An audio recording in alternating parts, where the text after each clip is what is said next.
जाता है, क्योंकि उसको ऊर्जा मिल रही है। ऊर्जा मिल रही है इसलिए हार्ट में पंपिंग भी हो रहा है। और जैसे ही ऊर्जा मिलनी बंद हो जाती है, यानी प्राण पखेरु उड़ जाते हैं, सेल्स में रही हुई ताकत जब शरीर में से निकल जाती है तो व्यक्ति मृत हो जाता है। और जब कोई व्यक्ति उस हृदय में रहने वाले तत्व को पहचानता है, उसके लिए अपने आप को तत्पर करता है, तो वह मृत नहीं होता, वो अमृत हो जाता है। तो हृदय हमारी अंतरात्मा का मूल केंद्र है, हमारी चेतना का मूल केंद्र है, लेकिन उसकी ऊर्जा, उसकी चैतन्य प्रवाह, उसके चैतन्य प्रदेश हमारे पूरे शरीर में व्याप्त है। यदि कोई अगर चींटी है तो व्यक्ति की चेतना चींटी के आकार जितने तत्व तक व्याप्त रहती है, और यदि कोई हाथी है तो उसकी चेतना की ऊर्जा का प्रवाह हाथी के पूरे शरीर में व्याप्त हो जाता है। महावीर इसी को आत्म प्रदेशों का प्रवाह कहते हैं, आत्म प्रदेशों का घनत्व कहते हैं। कि चींटी में आत्म प्रदेशों का घनत्व कितना होगा, तो चींटी के आकार जितना होगा, और हाथी में आत्म प्रदेशों का घनत्व कितना होगा, बोले हाथी के आकार का होगा। और इंसान में इंसान के आकार का होगा। कोई इंसान अगर 4 फुट का है तो उसकी चेतना की ऊर्जा का प्रवाह, उसका घनत्व 4 फुट का होगा। कोई 6 फुट का है तो उसकी चेतना के ऊर्जा का प्रवाह या उसका घनत्व 6 फुट का होगा। और जब कोई व्यक्ति यहां से मुक्त होता है, निर्वाण स्थिति को उपलब्ध करता है, तो वह जिस आकार में होता है, जिस रूप में होता है, जब उसकी चेतना का घनत्व, चेतना के प्रदेश उसमें से मुक्त होते हैं, तो वह अनंत ब्रह्मांड की ओर जब ऊपर की ओर उठने लगता है, तो उसका आकार भी तब वही होता है जिस समय वह अपने मरण धर्मा शरीर का, नश्वर शरीर का त्याग करता है। वही आकार उसका हो जाता है वहां। ये तो ही आत्मा के रूप और आकार की बात। जहां तक आत्मा के अस्तित्व का सवाल है, तो यह व्यक्ति के जन्म से पहले भी होती है और व्यक्ति के जन्म के, मरण के बाद भी हुआ करती है। अगर आत्मा नामक, चेतना नामक तत्व नहीं होगा तो व्यक्ति का पुनर्जन्म ही नहीं हो पाएगा।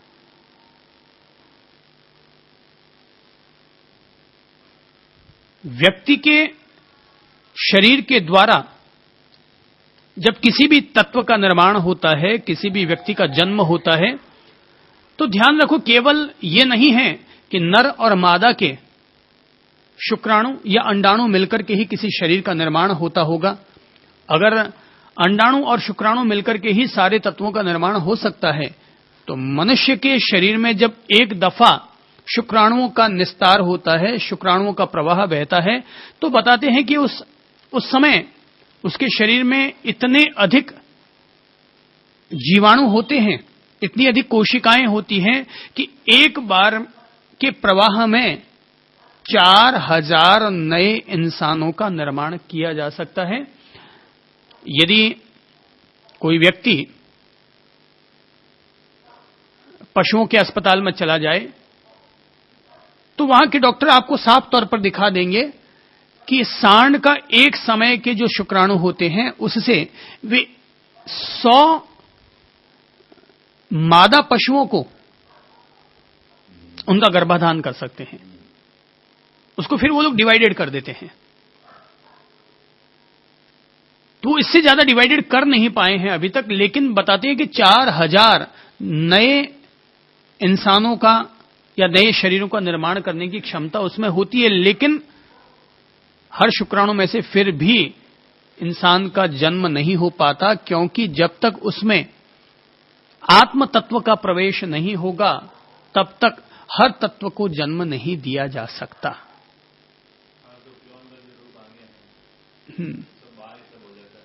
हाँ, बाहर हो जाता है। जैसा कि आपने कहा कि आजकल क्लोन का रूप आ गया है, तो उसमें बाहर ही सब हो जाता है।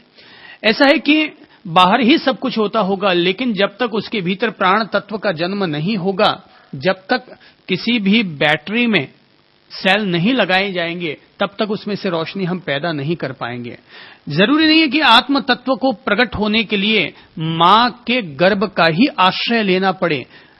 परख नली भी एक गर्भाशय है, वो परख नली भी एक गर्भाशय का रूप उसे दिया गया है, और गर्भाशय में जो जो तत्व होते हैं वो सारे तत्व उस परख नली में समाहित करने पड़ते हैं। तो जो जो शरीर के निर्माण की प्राकृतिक व्यवस्था है, ये व्यवस्था तो प्रकृति के हाथ में है। एक हड्डी टूट जाए तो उसको जोड़ना डॉक्टर के लिए एक बहुत बड़ा चुनौती भरा कार्य हो जाता है, और फिर भी वो कैसे जुड़ पाएगी, सही जुड़ पाएगी या नहीं जुड़ पाएगी, कुछ कहा नहीं जा सकता। पर प्रकृति 9 महीने में सब कुछ अपना निर्माण करती है, और बिल्कुल सब चीज सुव्यवस्थित ढंग से। माता चलती भी है, फिरती भी है, बैठती भी, उठती भी है, भीतर में सब कुछ संचालन भी होता होगा, लेकिन फिर भी सब कुछ भीतर के सरोवर में नौका ढंग से बनती रहती है, अंदर में ठीक ढंग से संचालन होता रहता है। ये प्रकृति की व्यवस्था है। तो धर्म तो यही कहेगा कि जन्म से पहले भी उसका अस्तित्व रहा और व्यक्ति की मृत्यु के बाद भी उसका अस्तित्व रहेगा। अगर अस्तित्व नहीं रहेगा तो आपने अपने घर में किसकी फोटो टांग रखी है? व्यक्ति मर गया, बात खत्म हो गई। लेकिन आप सोचते हैं, ये मानने को तैयार हो जाते हैं, मेरे पिताजी मर के स्वर्ग गए होंगे, और नहीं गए होंगे तो आपने कैसे लिख दिया स्वर्गीय श्रीमान? तो कहीं ना कहीं आपके मन के एक कोने में ये आस्था है, ये श्रद्धा है कि हां, मेरे पिताजी मर करके स्वर्ग में गए होंगे।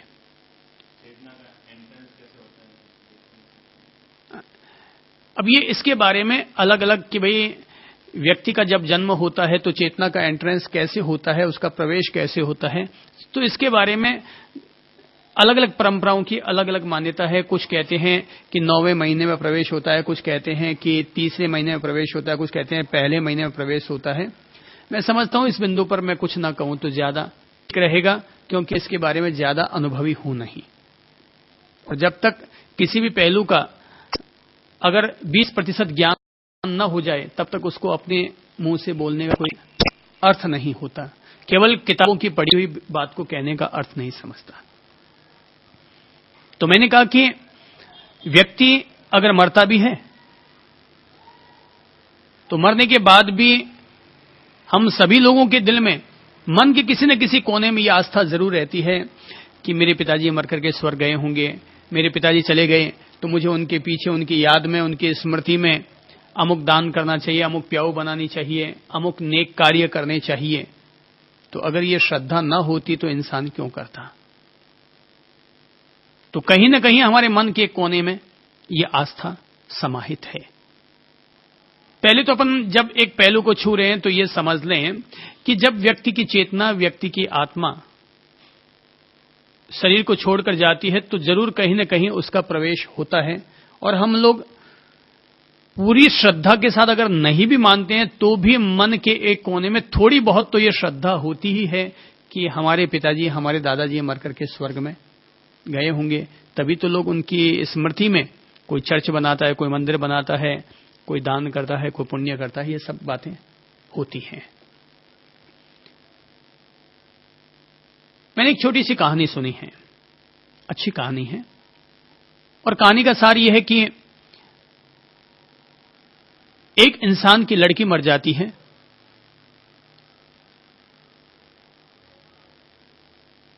लड़की बहुत छोटी उम्र की होती है।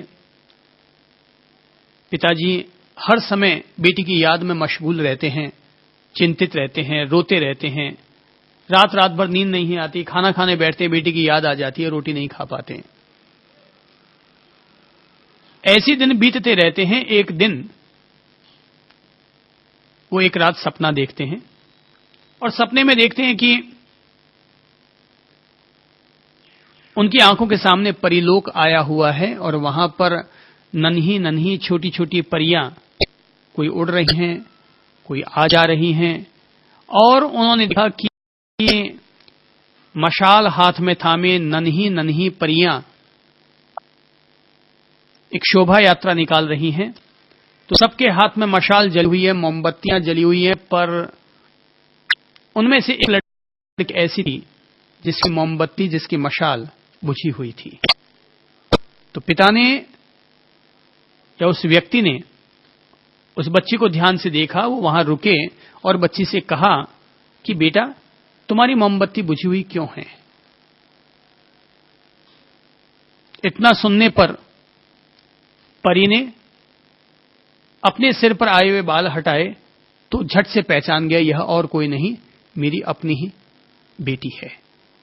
तो उसने पूछा कि बेटी, सब बच्चियों के हाथों में मशाल जल रही है, मोमबत्ती जल रही है, पर तुम्हारी मोमबत्ती बुझी हुई क्यों है? तो उस बच्ची ने कहा कि पिताजी, हालांकि मेरी मोमबत्ती को भी यहां की मेरी सहेलियां हर रोज जलाने का प्रयत्न करती हैं, मगर वो हर बार बुझ जाती है। बोले बेटा, बुझने का कारण क्या है? बोले बुझने का कारण यह है पापा कि आप नीचे बैठे बैठे आंसू ढुलकाते हैं और वो आंसू सीधे मेरी मोमबत्ती पर आकर के गिरते हैं। तो जितनी बार मेरी मोमबत्ती को जलाया जाता है उतनी बार ही ये मोमबत्ती बुझ जाया करती है। तो बोले कि बेटा, तुम्हारी मोमबत्ती हमेशा जलती हुई रहे, इसलिए मुझे क्या करना चाहिए? बोले पापा, आप नीचे मेरे लिए आंसू मत ढुलकाया करो, मेरी मोमबत्ती हमेशा जलती हुई रहेगी। कहते हैं ये सुनने पर उस आदमी की आंख खुल जाती है, लेकिन जीवन भर के लिए वो ये सबक ले लेता है कि मुझे अगर मेरी बच्ची को खुशी देनी है, सुख पहुंचाना है, तो मुझे रोते रहने के बजाय मुझे भी खुश रहना चाहिए, ताकि मेरी बच्ची को भी खुशी मिल सके और उसकी मोमबत्ती, उसकी मशाल भी जल सके या जली हुई रह सके। तो ये छोटी सी कहानी है, पर ये कहानी हमें एक संदेश दे जा रही है, और संदेश ये है कि आदमी मर भी जाता है तब भी उसके पीछे अगर हम शुभ कर रहे हैं तो हम मानते हैं कि हमारे जिसके निमित्त हमने शुभ किया उसको शुभ फल मिलेगा, और अशुभ करेंगे तो अशुभ फल उपलब्ध होगा। जब हम एक तत्व को स्वीकार करेंगे, आत्म तत्व को, तो बाकी की सब व्यवस्थाओं को स्वीकार करने के रास्ते और संभावनाएं हमारे सामने उपस्थित होनी शुरू हो जाएंगी। पर अगर कोई व्यक्ति इस एक आत्म तत्व को ही स्वीकार नहीं करेगा तो आगे के सारे दरवाजे बंद हो जाएंगे, क्योंकि जब तक व्यक्ति उस चैतन्य तत्व को, जीवन धारण करने वाले उस मूल अस्तित्व को स्वीकार नहीं करेगा, उसके पुनर्जन्म को स्वीकार नहीं करेगा, तो कहां से तो भूत होंगे और कहां से प्रेत होंगे और कहां से देवलोक आएंगे, कहां से मोक्ष होगा। तो ये तो मूल तत्व है, आत्म तत्व को स्वीकार करना, आत्म तत्व को जानना कि मैं एक चेतना हूं, मैं एक आत्म तत्व